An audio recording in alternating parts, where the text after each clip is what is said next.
Dr. Retrial, you were asked a series of questions about a hat, about some shards, about a drinking glass, about a drinking straw. Yes. Doctor, if there was no collision, does any of that matter in terms of your biomechanical analysis and your reconstruction in this incident?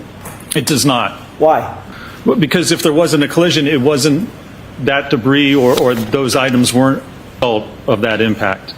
You can explain how that got there, I believe, easier than if you can't explain how the impact occurred. If the injuries don't match up, if you can't even prove what happened, then you can't use information or evidence if you have no idea how it got there to try and prove what you don't even know what happened.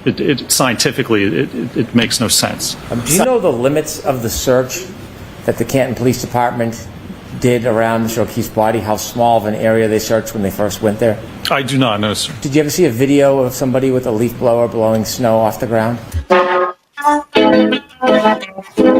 I did see that, yes. And so when there was a snow blower or a leaf blower search in that area, there would not be a piece of plastic taillight to find if it was never there, would there be?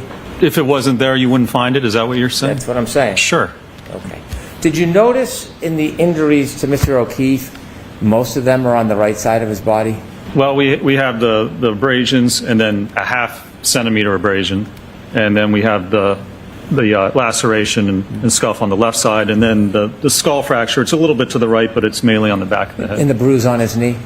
That's the half-centimeter. It's not a bruise. It's a half-centimeter abrasions, about an eighth of an inch. And you keep saying the physics and the physics.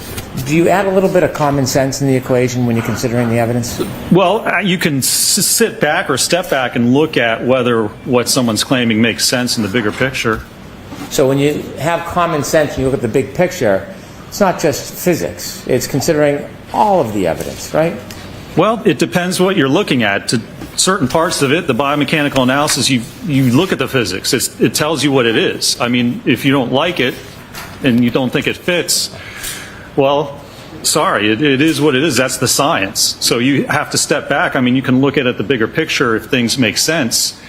You know, if somebody was standing on the side of the road with their arm like this while an SUV backed up at them and they didn't flinch or they didn't put their arm up, that's kind of the smell test bigger picture. That doesn't make sense. But the physics, you can't deny it. You have to accept what science tells you. Can't deny it. That's the line you were laughing about in the documentary as one of your answers that you were all celebrating, isn't it? Objection. Isn't it? The objection sustained. How'd that taillight break, sir? How did it break that night? I don't know. There's no evidence of how it broke. Thank you. No further questions.